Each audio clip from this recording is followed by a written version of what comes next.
Ang 50,000 pesos mo, gawin na nating full DP sa pinapangarap mong bahay.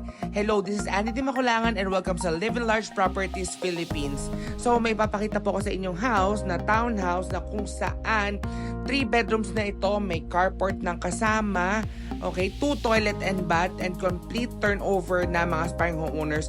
As you can see dito sa ating video, yan, may mga fixtures na po tayo sa kitchen, pati sa ating toilet.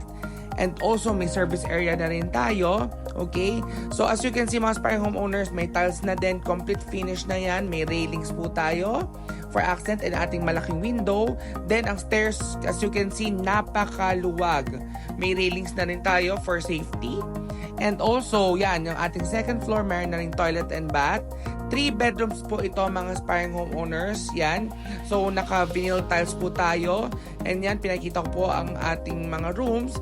So, mga aspiring homeowners, kung nagustuhan nyo ito, mag-message lang kayo sa akin at ipa-reserve nyo na kasi 50,000 pesos lang. Napaka-affordable nito mga aspiring homeowners. Ito po yung mga number ko and see you sa akin ng next videos. Bye-bye!